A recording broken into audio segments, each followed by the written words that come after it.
The numbers told the story. They always do. It's one of those idiots who believe in analytics. This is a numbers game with Gil Alexander on VSiN. Good Thursday morning to you. It is a numbers game at VSiN, the sports betting network, VSiN.com, Game Plus, iHeartRadio, YouTube TV, Sirius XM Channel 158. It's Gil Alexander. That right there is Dustin Sweetelson in for the still vacationing Kelly Bidley. Kelly's going to just go ahead and take the whole week off. That's what he's going to do. Dustin hanging out with us all week. Good to see you, man. Join the dark side. I ditched the blazer today. Oh, man.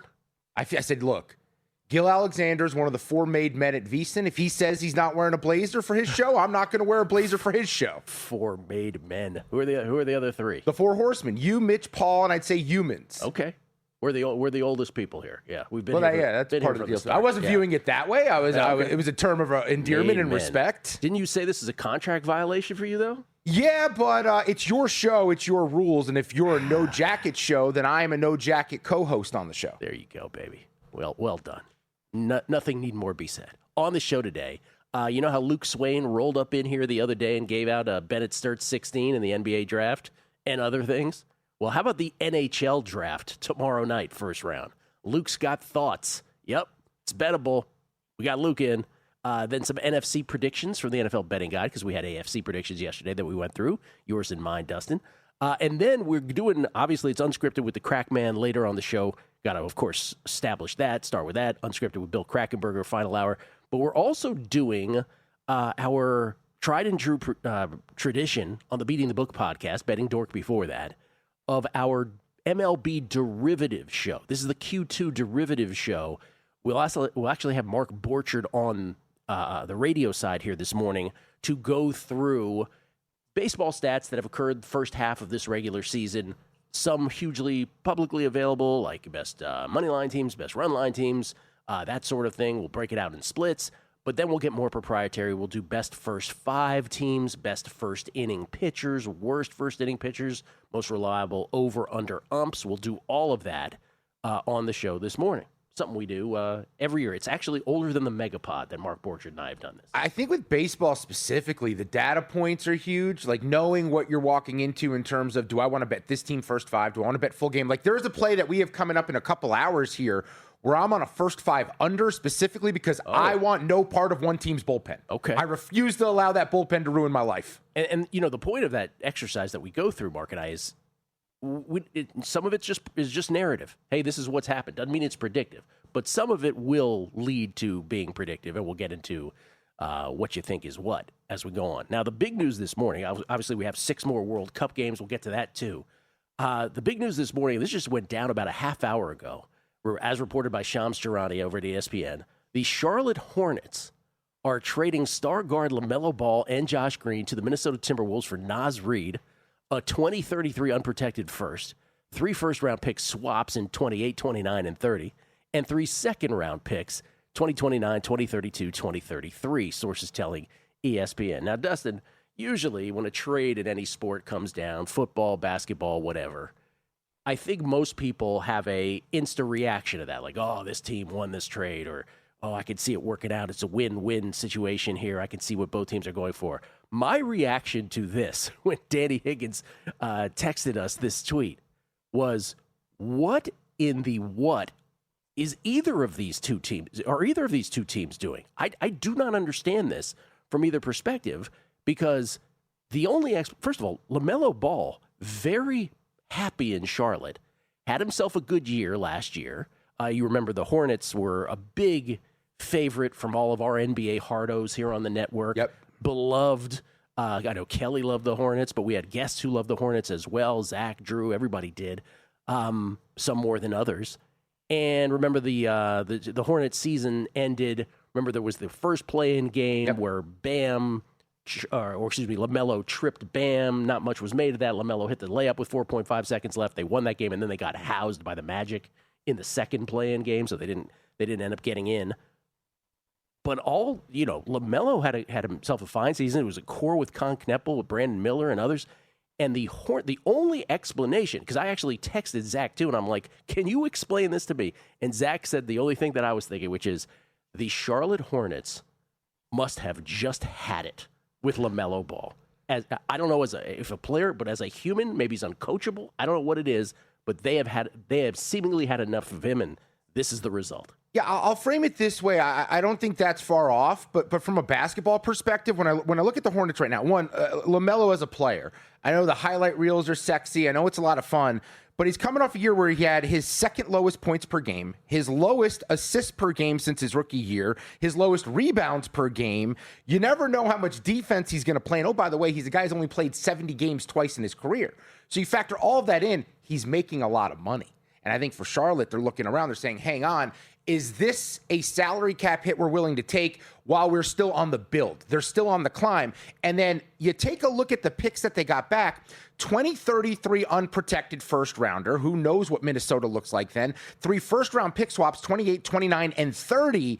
That leads me to believe the Charlotte Hornets are playing a waiting game in the East. They know their team's going to build with Kneppel, who you mentioned, and Miller, and Bridges, and Diabate. They add Naz Reid.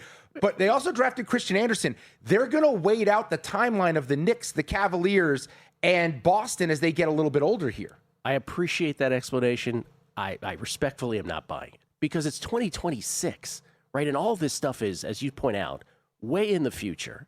And I was led to believe by our NBA hardos that the future was now with this team. Why would you, first of all, so let me just take the other side of this also. Julius Randle got dealt earlier this week, yes, right? Now you're trading Naz Reid. First of all, by the way, people are describing this as the Hornets got a haul. I don't really, I really don't define this as a haul if it's so far out in the future, right? I just don't. And then now the T-Wolves have gotten rid of Julius Randle, and now they trade Naz Reid. I get it. Now you have this super-duper backcourt with LaMelo and Ant on paper. Let's hope that works out for you. But in scuttling both Randle and Reid, you've kind of taken the soul of your team away. So, and by the way, so then I text Drew. I said, can you explain to me what either of these teams are doing? And you know what he shot back? He goes, trying to get Chris Finch to quit? I get that perspective. Real quickly on the Hornets, though, and I'll come to Minnesota. For Charlotte, they just cleared about $40 million in cap space. They need depth. They need more players. LaMelo's good, but is he worth the price he's paid more than the guy they brought in last year in Kobe White, who I think is a very good point guard, who has a chance to really flourish in this type of offense with these guys who can shoot? And then secondly, they drafted Christian Anderson out of Texas Tech, a guy a lot of people are super high on that I think could really be a good point guard in the league. For Minnesota, I actually like it. I'm intrigued. This could go one of two ways. It could be absolutely horrible, or they could be the most athletic team out there in the West, running up and down with everybody. You don't get a defensive improvement with LaMelo, but the thing you do get, you get a fun offense, which it unlocks Rudy Gobert as a pick and roll player. You also have Ant, who gets to be a catch and shoot player, doesn't have to be so ball dominant. LaMelo could add an element to this team, and on the Chris Finch piece, I just trust that dude. He is an X's and O's tactician. He has taken this team and gotten the most out of them for a few years now. I think he will know what to do with LaMelo Ball by the time the season starts. I mean, you still have Jaden McDaniels, you still have DeSunmo, but DeSunmo's a guard also, right? Yeah. The unlocking of Gobert as a pick-and-roll guy, I'll believe that when I see it. All he has to do is dunk the basketball. He doesn't have to shoot. I just, for me, listen, the betting market disagrees with me on the T-Wolves side. The Hornets drifted after this trade. The T-Wolves have shortened. The betting market, at least in the short term, believes this is a good move for the T-Wolves. The T-Wolves have shortened to the third shortest shot or a tie for the third shortest shot in the Western Conference. Obviously, Spurs and Thunder in whatever order at the top. But T-Wolves are in the Nuggets range now in the Western Conference. So there it is, a trade that, to me, off the top, I just don't get it either way. I really don't. But I could very well be wrong. Time will tell. I respect Minnesota for not just running it back. And that's the one thing I'll say is when you have a luxury of having Rudy Gobert as your center, you're one of the few teams in the league that don't have to just add 7-footers left and right to battle with Victor Wembanyama. They got more athletic to run with San Antonio and all the wings and the guards that they have. I think that's the interesting element here, is just because Gobert exists and his body can be a difficult matchup for Wembanyama, you now can add other pieces who can shoot, who can score, who can make him more of a run and gun up and down team. We'll see if it works out, but I'm intrigued by the notion. No question about that part of it. You are more run and gun now for sure. We shall see. Again, time will tell. We'll talk more about it as the days go on.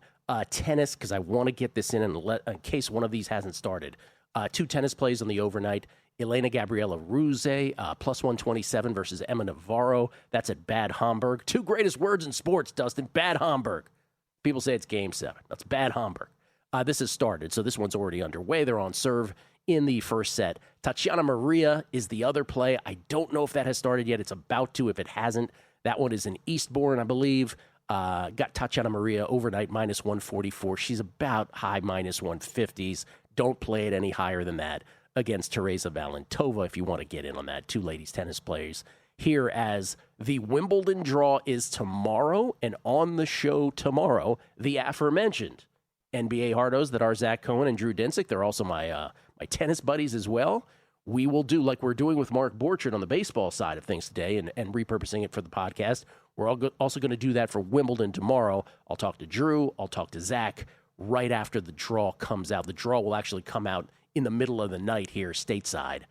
So we will react to that and sort of highlight what bets we think we should make. Where does Wimbledon rank for you on the sports events on the calendar? It's not high. Really? It's the most prestigious of all the tennis tournaments, right? If you're talking about this nebulous word of prestige. But in terms of handicapping, grass court season is a blink. Got it. And the data is just not as robust. And so it's just not the same as doing a hard court tournament like a U.S. Open or the Australian Open or even clay, which lasts much longer than grass does. But yeah, it's the most, if you ask a tennis player and you ask them, what's the one tournament you want to win, most will answer Wimbledon. Serena's back. I set her match win total at 1.5. Coming back. You're here because you want an edge. That's what separates listeners from winners. But let's be real, mindset alone doesn't get bets home. Pros win because they've got the tools, the data, and the discipline. And now so can you. VSiN Pro gives you access to the same real-time insights the sharps use. No secrets, no fluff, just actionable info that moves markets. Tap the link and see why serious bettors are turning knowledge into profit with VSiN Pro.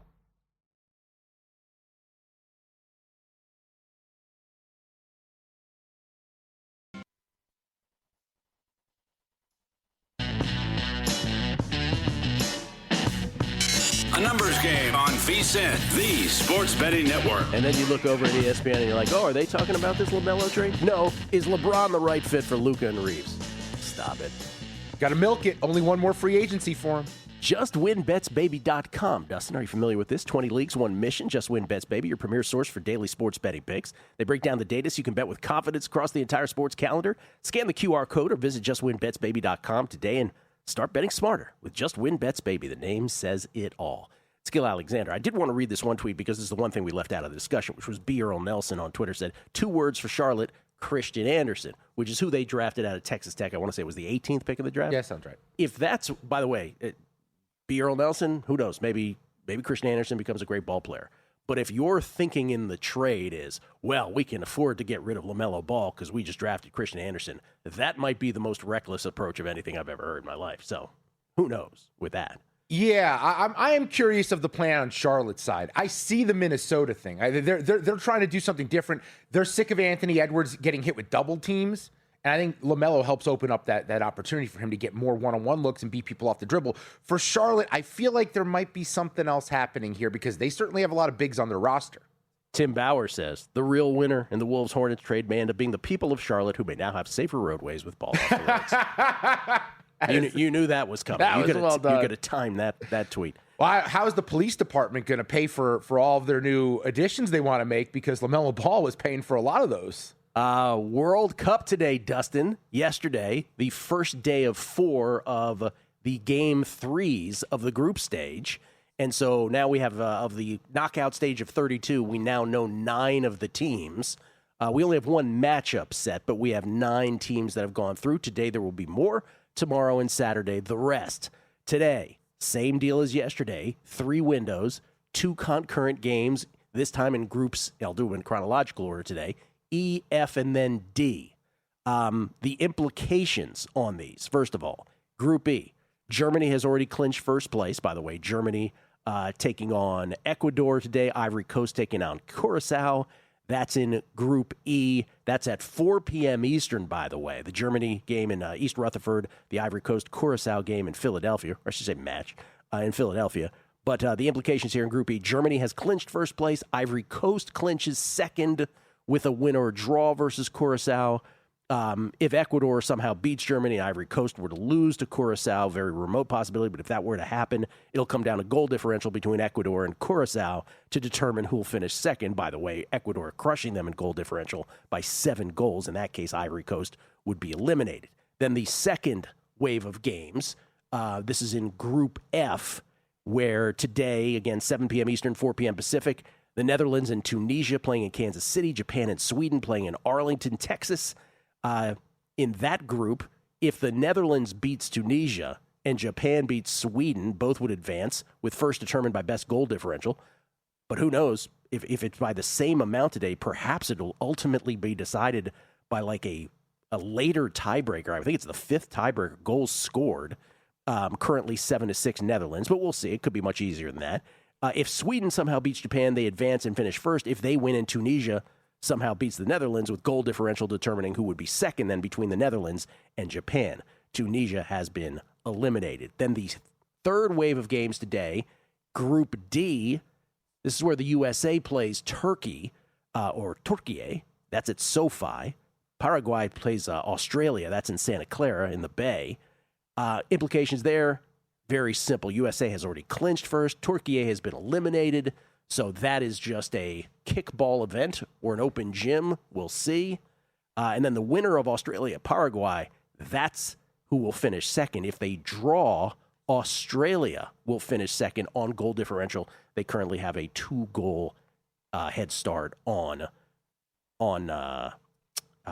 Paraguay. So Australia would be fine with the draw, but of course, that's the one for the second-place marbles, if you will. And we don't know about the 8 third-place teams, ultimately, Dustin.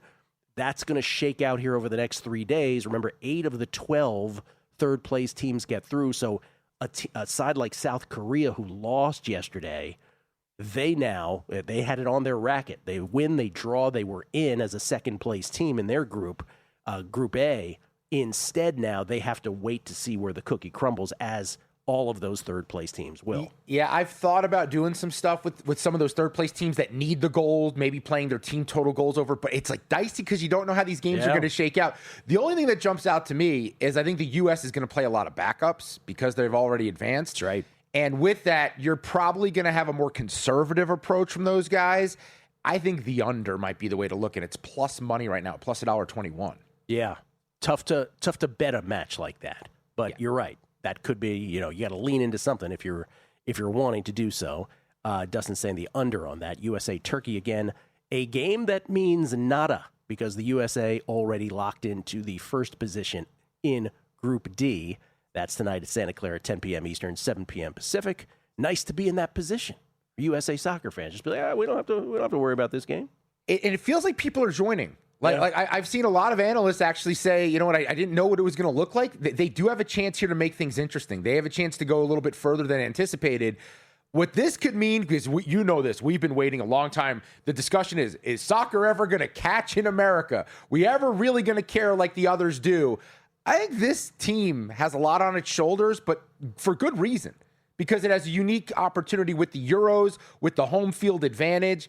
I'm excited for USA soccer, something I've never said in my life. You have definitely, I mean, that has been interesting to hear someone like you sort of say that, admit that behind the scenes, like, our whole lives, we thought, is this ever going to be a thing? And you're finally feeling it after all these years.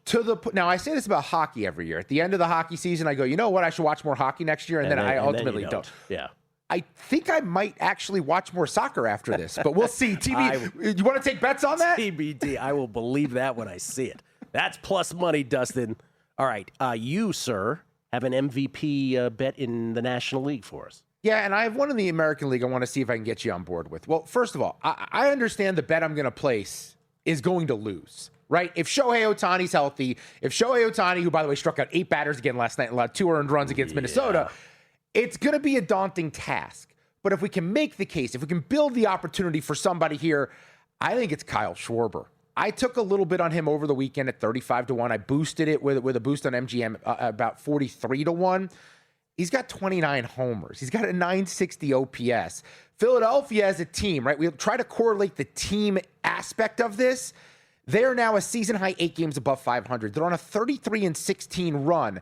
During this run, which is 49 games, he's hitting .283 with 21 homers and 37 ribbies. That is a 69.4 home run pace. Now, he didn't get off to the season with a 69.4 home run pace, but this is a Philly group right now that's only 5 back of the East of Atlanta. They've gained 4 games in 24 days, and I think you correlate that success with what Schwarber is doing offensively. He's going to play 162 games because he doesn't really play the field, and his 162-game pace this year is 252 on an average, a 62.6 home run pace, 112 RBI. Gil Alexander, is that enough? 62.6 home runs to really be in the MVP discussion?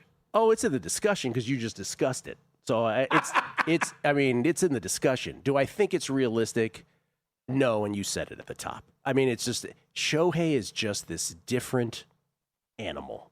And as long as he's doing both things, and he's doing both things with success, I mean, with absolute elite stuff pitching, and he's still the guy at the plate, you asked me the question on text. How many home runs would Kyle Schwarber have to hit to win MVP? And what was my response immediately? 74. 74.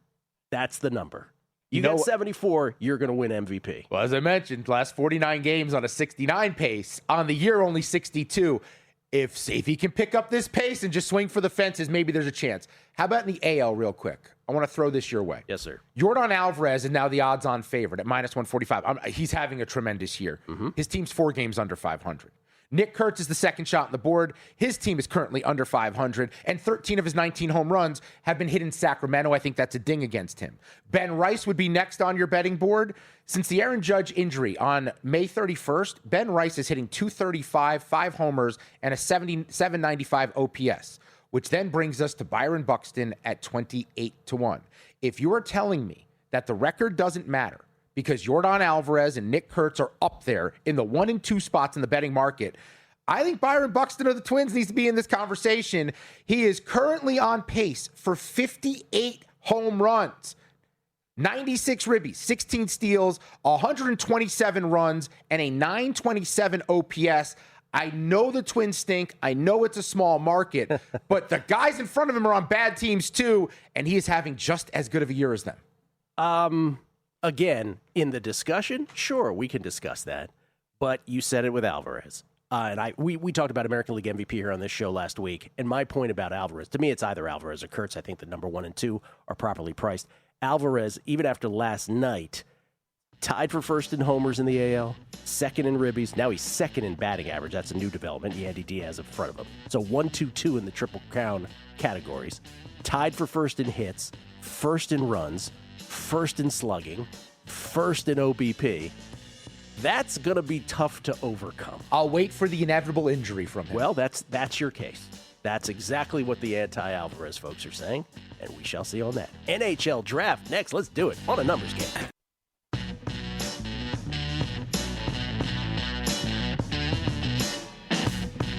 A numbers game on VSiN, the sports betting network. The all-new VSiN NFL betting guide is out now. Whether you're betting futures, win totals, division races, MVP, Rookie of the Year, Super Bowl odds, our guide helps you get ahead of the market before training camps begin. Inside, you'll find breakdowns of all 32 teams, projected win totals, best bets from VSiN experts, future analysis, power ratings, and more.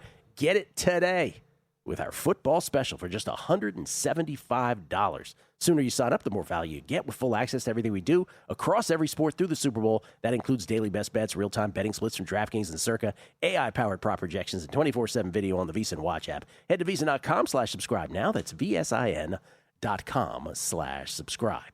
Gil Alexander, Dustin Sweetelson, live from Circa. This gentleman was kind enough to come on the show prior to the NBA draft. We had a little bit of technical difficulties, but he strolled in here. He's like, hey, 1, 2, 3, 4. It was minus 105 at the time. I think by nightfall it was close to $3. He was like, bet at minus 105. Hope folks did. And, of course, the big one that he had, Bennett Sturts going number 16, bingo, bango. And Luke Swain returns to us now a few days later for his repayment for all of our gratitude. We're like, okay, now do this again with the NHL draft, which begins tomorrow night. First round tomorrow night, and then rounds 2 through 7 on Saturday. Luke, good morning. Good morning. Thanks for having me. Appreciate it. So your NBA draft, let's start there. Luke Swain, by the way, at Vegas Refund on Twitter, vegasrefund.com. Your NBA draft went spectacularly then, I assume? Yeah, it went very well. Sturts was nice, which it's funny because if we had bet him to go 16 a couple of years ago, those odds probably would have been like 30-1, where just how things have progressed with the draft markets. 10-1 I will take any day, but it's just interesting. Luke, I'm just curious, as someone who's pretty successful in betting into these draft markets, what's the difference tonight with the NHL compared to some of the others in your strategy of approaching it? So there's a lot less info. It's a lot less mainstream, where like the biggest issue with like the NFL draft is it's just like totally mainstream. It's become an event, and there's so many different opinions on everything, but you can bet into it more easily. Where NHL, it's a smaller market, which is probably the biggest struggle with the draft. And a lot of these names you have never heard of. And these are basically 16, 17-year-olds who are getting drafted to play a couple years down the road. So it's not going to be, you're drafting players not to play next year, unless you're like the first or the second pick. They're drafting players for a couple years down the line, which is a whole different ballgame. For those who are wondering, how widely available is the NHL draft in betting shops? It's becoming more available. There are 4 legal books that have odds in general. There's 3 that have over-unders. There's picks 1 through 10 available. There's matchups. It's honestly, there's more options in the NHL right now than there were for the NBA. Okay, wow. That's by the way, just because I don't want to gloss over that point before we get into your place here. You talking about Bennett Sturts 16. 2 years ago, that would have been 30-1. Now it's 10-1. Does this just continue to shorten as the years go on, Luke? I don't think they can shorten them anymore. I mean, they had picks 1 through 30 available, and every pick, like every guy, like down to 6 options were less than 10-1, where the later you get, the more volatile picks are going to get, which is where like the 20s, the 30s, I mean, even like 40 or higher, like that is a realistic odd that it probably a lot of the guys should have been, especially in the 20s, which guys were just, you had 5 favorites because really no one knew and they didn't want to get burned by something coming out. So I think we're at the maximum that they can bring the odds down, though. Let us pray. Toronto has the first pick tonight. San Jose's after them, then Vancouver, and then you know what I'm seeing a lot of trades. Throughout this first round. How does that impact how you've been betting this thing since the numbers have been available?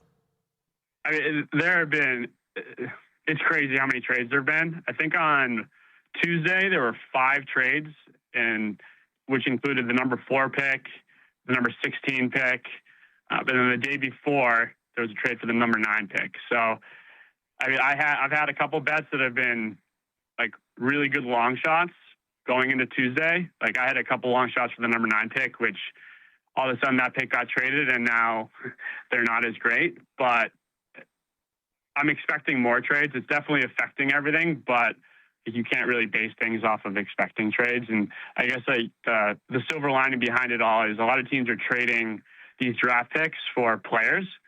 And it kind of speaks to the strength of the draft because in past years, like a top 5 pick hasn't been traded in NHL draft, I think, in 15 years, which kind of speaks to, I guess, teams are a little bit down on this draft class overall. But I'm not the one to make that. I'm not the one to have that opinion. Yeah, these are not hockey talent assessments from Luke by any stretch. To answer your question, by the way, picks 9 and 25 were traded 4 days ago, and then 2 days ago, pick 9 was traded again, as was pick 16 and pick 4, which again breaks the top 5 streak. That was traded to the Buffalo Sabres at 4. So at the top of this draft, the only thing that draft nicks know about this draft is that at number one, that the Toronto Maple Leafs are going to go with Gavin McKenna, the left winger out of Penn State. That's all we know. It begins at 2. What have you bet, Luke? So, and then when the number 2 pick got traded, so prior to the number 2 was between Ivar Stenberg and Chase Reed. which was a winger and a D, and it was kind of like a 50-50, like no one really knew. And then when the trade happened, which was the Sharks acquiring the number 2 pick, it kind of signaled that Stenberg's going to go 2, which like prior to that trade, Stenberg was, I want to say, minus 120 to go number 2, and now he's minus 700. So I would say the first 2 picks, there's somewhat of a certainty on how that's going to roll out, which in terms of a betting perspective after that trade, Chase Reed is kind of the wild card now, where I think him to go number 3 at plus 300 right now is a good bet, which I think there's 3 or 4 shops that are offering him. So shop around. But I think Chase Reed to go 3, which would be to Vancouver at plus 300, is a good bet at the top. And then you want me just to go through my bets right now? Sure. All right. Chase Reed to go 3 at plus 300. And then I think Caleb, and these names are brutal, so I apologize. Caleb Maltora, I think to go 4 at plus 600. He has been heavily linked to Vancouver at 3 because his dad's the head coach, which things have kind of trickled out from a couple guys I trust, like on Twitter, that it's becoming less likely, especially with Chase Reed going to be there now as well. So Maltora to go 4 at plus 600. And then Keaton Verhoff to go 6 at plus 500. And then the last one, and Vigo Bjork to go 8 at 10-1, which wow. I think also Vigo, which I think to go 10 isn't a bad bet as well, which 10, I think you could get 20-1 or better, where Vigo's like the hottest name right now, but he is a 5'9" center, and height is like probably the biggest contributing factor in draft stock, and the short guys always fall, and Vigo's projected to go like 6 right now, but I refuse to believe that every team is going to want a 5'9" center, and he could fall if there is a guy in the top 10. Well, Luke, the thing I love about your plays, 4 of them, and if you hit one of the latter 3, you will be profitable in this market, right? If it's all the same size unit bet. From a strategy standpoint, when it comes to betting the NHL draft, whatever other draft you may be looking at here, how important is it for you to chase the plus money prices? And is there a number in your head that you walk into ahead of time saying, look, I need at least this if I'm going to be betting into these markets, versus with a lot of places, people willing to lay a price when it comes to draft with so much unknown? Yeah. So, I mean, the draft odds, for simplistic terms, are like fake. I mean, these are fake odds. Like, there's no true, like, there's really no math behind on, like, what is the correct price on this, because we're really just going off of mock drafts. I think understanding what it opens at is probably the biggest key, where there are a couple of guys at the pick 9, Maltai Gustafson and Ethan Belschitz, who pick 9 opened on Saturday, and those 2 guys opened up at 60-1. And currently they are plus 180 and plus 200, which I would say no, do not bet those at those prices. And I think if you just want to look at like the numbers, you just want to know what the opener is and see what it is now. And it kind of just comes down to common sense, because there's really just not an exact science on understanding what the value is of draft odds, because we're really just going off of information. All right, let's just repeat these, and we'll repeat them later on the show as well. Luke's 4 bets in the NHL draft first round tomorrow night. Number 3 pick, Chase Reed at 3-1 to the Buffalo Sabres, assuming they keep it. At number 4, Caleb Malhotra at 6-1. Number 6, Keaton Verhoff at 5-1. And then the big one at 8, Vigo Bjork at 10-1. Luke, appreciate it as always. Let's go. Hope it's half as successful as the NBA draft. Thank you, Luke. Appreciate it.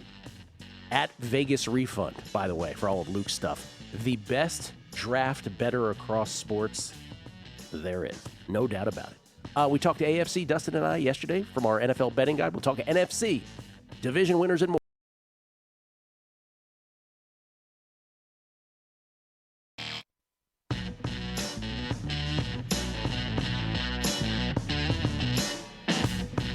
A numbers game on VSiN, the sports betting network.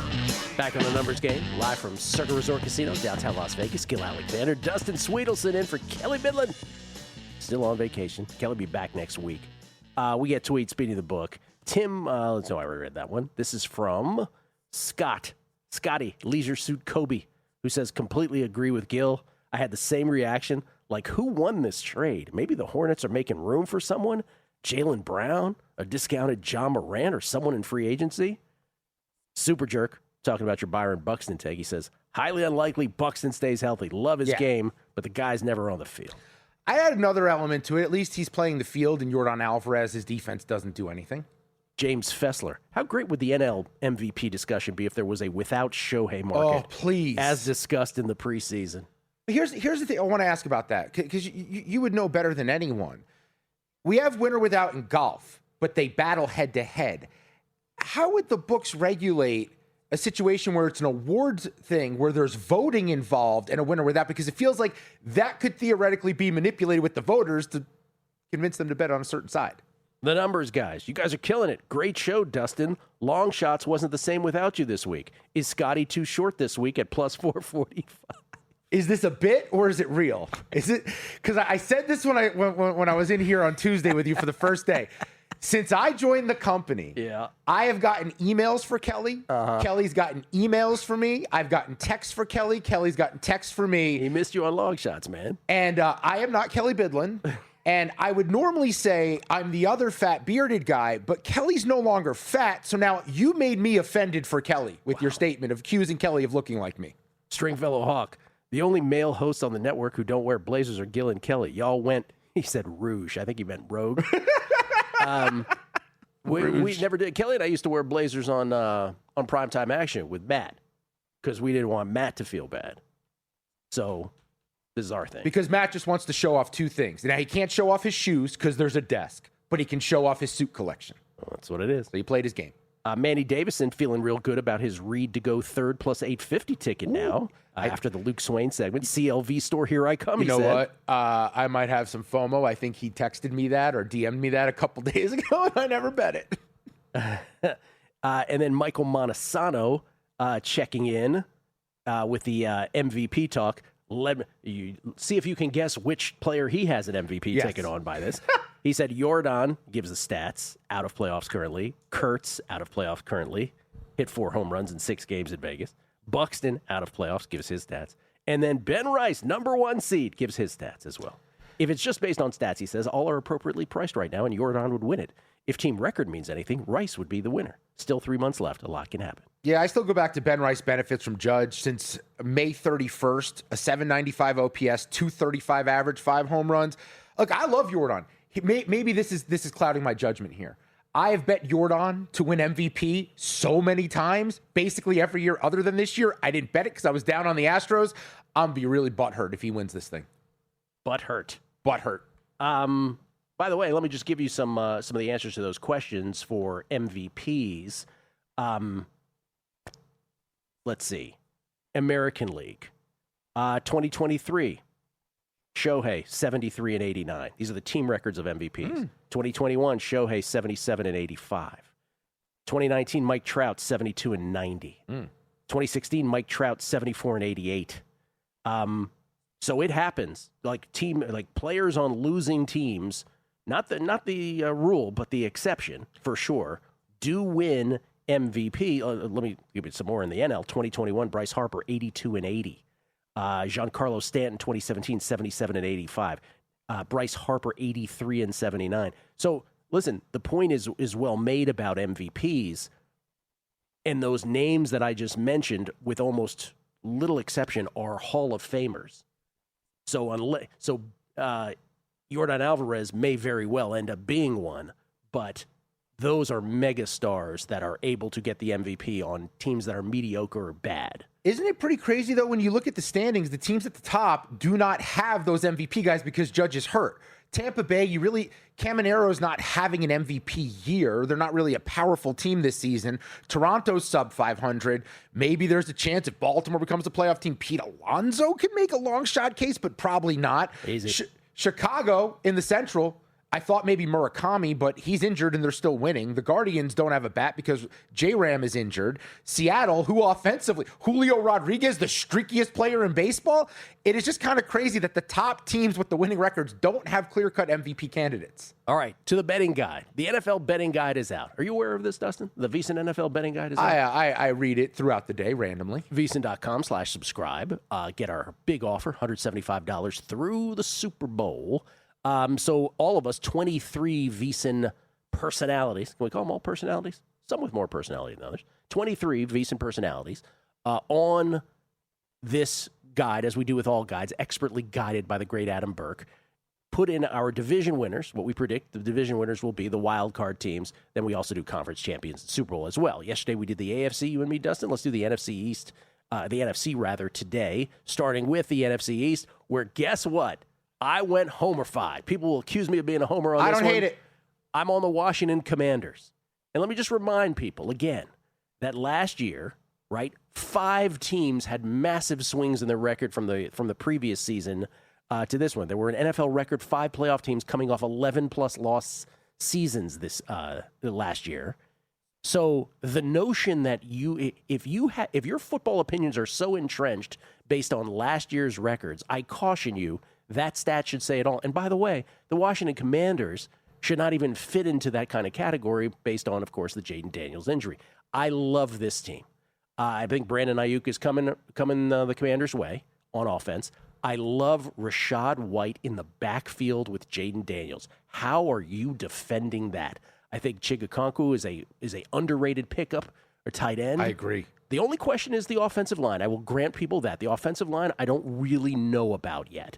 That is a question mark. But defense, you got Daron Payne and Odafe Owe manning that line. And I would take Washington's linebackers pretty much up against anybody else's, with Sonny Styles being their key acquisition in the draft. I think Sonny Styles is going to be awesome. But Luvu is there. Le'Veon Chason is there. Leo Chenal. They have a great linebacking core, and they have some good pieces in the secondary. Washington Commanders, baby. NFC East. Let's go. I love it. Thank you. I like the bold call there. Thank you very much. NFC North, Lions. Lions, super-duper easy schedule this year. Super-duper easy. Lions finishing last place in the NFC North despite recording the best points differential in the division last year. Do you remember that little tidbit? Plus 68. I've forgotten about that. They're the only other team, by the way, since 1990 to finish last in a division with the best score differential was the 2022 Saints. And that's the NFC South, so that doesn't really count. I'm on the Panthers in the NFC South. Panthers, by the way, favored in the same number of games as the Jets and Giants were last year. 2. Carolina made the playoffs. By the way, still haven't won a game as a favorite since 2021. I got the Panthers in a division where you can kind of throw up all the teams up in the air. Just pick one. Rams are my NFC West. No explanation needed. Wild cards, Packers, Seahawks. And let me just say this, one stat about the Seahawks. Allowed the fewest yards per rush last year despite playing the least amount of base defense. Just a testament to Mike McDonald's schemes. And the Niners, who I have a season win total over on. And again, 64 games combined missed by their top 6 highest paid players. The most missed games due to injury by any playoff team last year. You, sir. Okay. The Eagles, I have them winning the East, but I have to tell you, I toyed with them not making the playoffs altogether. Yeah. I think Jalen Hurts, people confuse a good completion percentage with being an accurate passer. He's not an accurate thrower, and I think he's going to miss those 50-50 balls to A.J. Brown, who made him look better on the few chances he actually gave it to him. But they are an every other year team. 2021, lost in the wild card. 2022, lost in the Super Bowl, went further, lost the wild card, then won the Super Bowl the years prior. So every other year, Nick Sirianni's good at making adjustments. I'm going to believe in him and Howie Roseman to do so this year, but I'm a little bit trepidatious. I went with the Lions by default in the North. Chicago's schedule's brutal. Green Bay lost their DC and Hafley. They lost Romeo Dobbs. Parsons is going to be hurt to begin the year, and I'm not a big Jordan Love guy. I actually would consider Minnesota because the Lions didn't address their issues at edge rusher alongside Hutchinson, and now this Terrion Arnold situation is very weird, and he is definitely not playing football this year. Brutal. In the South, I have Tampa. I think this defense is so underrated, and they added A'Shawn Robinson, Alex Anzalone, Ruben Bain, who I think might be the defensive rookie of the year at edge, and Keontae Scott at corner, who I love. I have the Rams in the West. That is a no-brainer. Then I have the Niners winning the wild card. They're going to be healthier, and I love the additions they made for depth. And more importantly, they will not miss Robert Saleh because Raheem Morris, who may not be a good head coach, is a great coordinator. Seattle, they're road warriors. That's why I believe in them again to make the playoffs coming off the Super Bowl win. And then finally, I went with a spicy pick of the Giants, but I could have went Washington. I could have went Dallas. I think there's a lot of options for that last wild card spot in the NFC. Spicy is how he described it. It sure is. By the way, good use of trepidatious as well in there as well. Extra points for that. Word of the day. Word of the day. NFL betting guide available. VSiN.com/subscribe. Check it out. Mark Borchard on the other side. Q2 derivatives, Major League Baseball, first 5, first innings, all of it next.